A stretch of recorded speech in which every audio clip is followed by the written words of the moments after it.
The Invisible Ladder: How Black Women Navigate Success in Corporate America. Good morning, everyone. Thank you for being here today.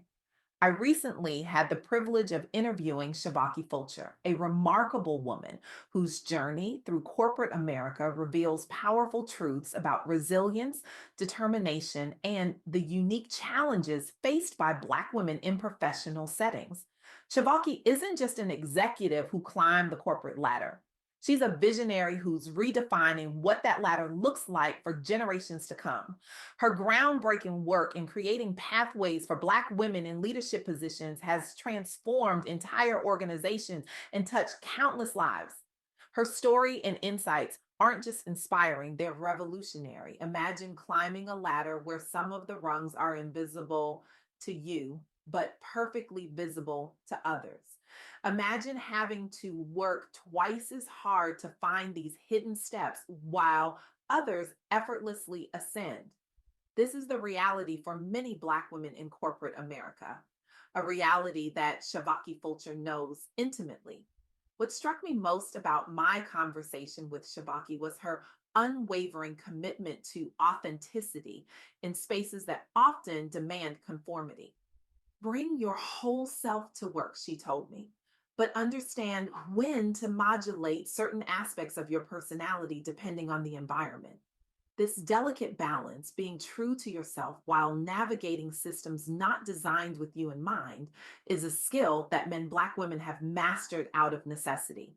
But here's the counterintuitive truth I want to explore today. The very challenges that create barriers for Black women in corporate settings are often the catalyst for developing exceptional leadership qualities and innovative approaches to success. The question isn't just how to overcome these barriers, but how to transform them into foundations for unprecedented achievement. Let's start with a fundamental reality. Research from McKinsey and Company shows that Black women are promoted at significantly lower rates than their white counterparts, despite often having equivalent or superior qualifications. A 2021 study revealed that for every 100 men promoted to manager, only 58 Black women received the same opportunity. This isn't just a statistic, it's a structural barrier that shapes careers and lives. Shavaki shared how she navigated these realities. I learned early on, she said, that excellence wasn't enough. I needed strategic visibility, powerful advocates, and the courage to claim my achievements in spaces where my contributions might otherwise be overlooked or attributed to others. This brings me to the first major insight from our conversation: the power of strategic visibility. In corporate environments where Black women are often rendered invisible despite their contributions, creating intentional visibility becomes a crucial skill. Shavaki described how she learned to document her achievements, communicate her value, and position herself in high stakes projects where her work couldn't be ignored. I stopped waiting to be noticed, she explained. I created systems to track my contributions and impact, and I made sure decision makers knew exactly how my work was advancing organizational goals. This approach isn't just about self promotion, it's about creating a counter narrative to the biases that often minimize Black women's contributions. It's about ensuring that excellence is recognized rather than overlooked. The second insight from our conversation was the critical importance of authentic mentorship and sponsorship networks.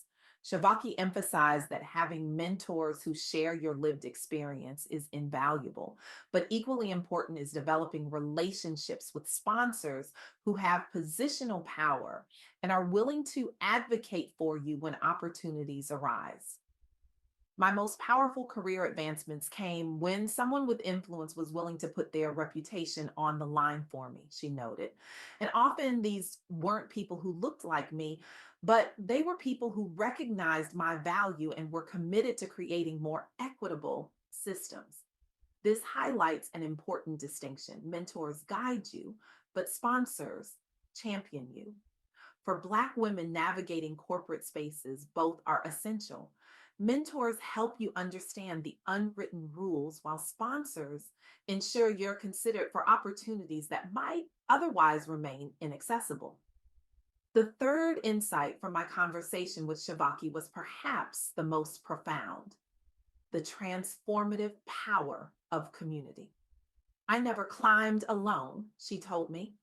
Every step forward was supported by a community of women who shared resources, opportunities, and strategies. We understood that individual success wasn't enough.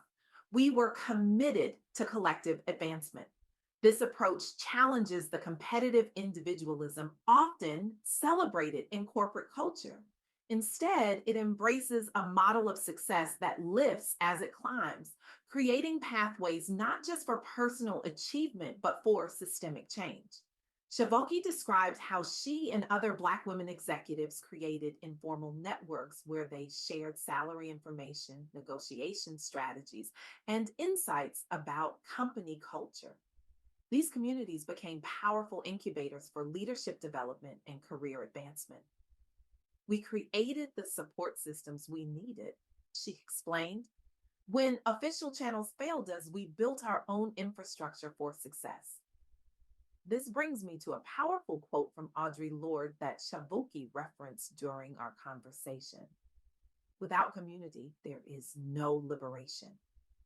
In the context of corporate advancement, this truth resonates deeply. The path to executive leadership for Black women isn't traveled alone, it's navigated through intentional community building and collective resource sharing. But here's where our conversation took an unexpected turn. Shavocki challenged the notion that success in corporate America should be the ultimate goal for Black women. The systems weren't built for us, she said frankly. Sometimes the most revolutionary act is to create your own table rather than fighting for a seat at one that wasn't designed with you in mind. This perspective illuminates the fourth insight from our conversation: the power of entrepreneurial thinking, whether within corporate structures or beyond them. Shavocki described how she applied entrepreneurial principles even while working within large organizations, identifying needs, creating innovative solutions, and building her personal brand. These skills eventually enabled her to launch her own ventures, but they also made her an exceptionally valuable corporate leader. I stopped asking for permission to lead, she told me. I started solving problems no one else was addressing, building coalitions across departments, and demonstrating impact in ways that couldn't be ignored. This approach, bringing entrepreneurial thinking to corporate roles, creates value that transcends traditional hierarchies. It positions Black women not just as employees, but as innovators and change agents within their organizations. The fifth insight from our conversation addresses something rarely discussed in professional development contexts: the emotional labor required to navigate biased systems. Shavocki spoke candidly about the toll of constantly code switching, managing microaggressions, and maintaining excellence under scrutiny. The emotional work is exhausting, she acknowledged, but I've learned to be strategic about where I invest my emotional energy. This strategic approach to emotional labor isn't just about self preservation, though that's certainly important. It's about recognizing that emotional resources are finite and must be allocated wisely. Shavocki described how she learned to distinguish between battles worth fighting and situations better addressed through other channels or at more opportune moments. I had to learn when to speak up immediately and when to document patterns for later addressing, she explained. Both approaches can be effective, but they require different strategies and emotional investments. This wisdom, knowing how to navigate systems while preserving your well being, is rarely taught in professional development programs. Yet it's essential for sustainable success. particularly for those navigating environments where their presence may be constantly questioned. The sixth insight from my conversation with Shavocki focuses on redefining success beyond traditional metrics. Corporate advancement is one path, she noted, but it's not the only measure of professional achievement. Sometimes success means creating new possibilities, building businesses, mentoring others, transforming systems. This expanded definition of success challenges the narrow career trajectories often presented to ambitious professionals. It recognizes that leadership takes many forms and impact can be achieved through multiple pathways. Shavocki shared how she eventually founded her own consulting firm focused on helping organizations create more inclusive cultures. I realized I could have greater impact by transforming multiple organizations rather than trying to climb the ladder in just one, she explained. This perspective offers liberation from restrictive definitions of achievement. It invites us to consider how our unique gifts might create value in ways that transcend traditional corporate hierarchies. As we near the conclusion of our time together, I want to share one final insight from my conversation with Shavocki, perhaps the most powerful of all. It's about the revolutionary potential of joy. In a world that doesn't expect Black women to thrive, experiencing joy is an act of resistance, she told me.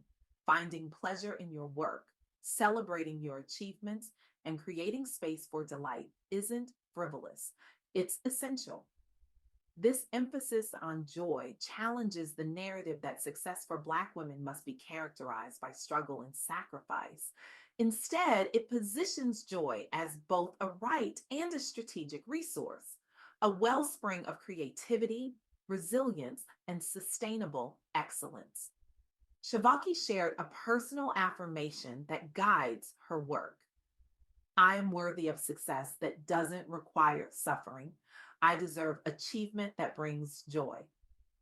This affirmation offers a powerful reframing for anyone who has been taught that their path must be harder than others. It invites us to consider what might be possible if we pursued excellence, not just with determination, but with delight. So I stand before you today with a challenge, a call to action that extends beyond mere acknowledgement of these truths to meaningful transformation. If you are a Black woman navigating these invisible ladders, know that your struggles are not a sign of weakness, but evidence of extraordinary strength. Your ability to thrive despite systemic barriers isn't just remarkable, it's revolutionary. I challenge you to build your community fiercely, document your excellence relentlessly, and claim your right to joy unapologetically. If you are in a position of power within organizations, I challenge you to examine the invisible barriers in your systems. Ask yourself, who is struggling to see the rungs that are clearly visible to others? What hidden obstacles might you remove? How might you transform from being merely a mentor to becoming a true sponsor who puts their reputation on the line for talented Black women? And for everyone here today, I challenge you to recognize that the skills forged in navigating these invisible ladders, resilience, innovation, community building, strategic thinking, are precisely the leadership qualities our world desperately needs. When we create systems where Black women can thrive, we don't just benefit Black women, we elevate our entire society. The invisible ladder is real, but together we can illuminate every rung. Together we can build new structures where success doesn't demand suffering and achievement brings joy. Together we can create a world where the extraordinary leadership capabilities of Black women aren't developed despite the system, but because the system finally recognizes their immeasurable worth. Thank you.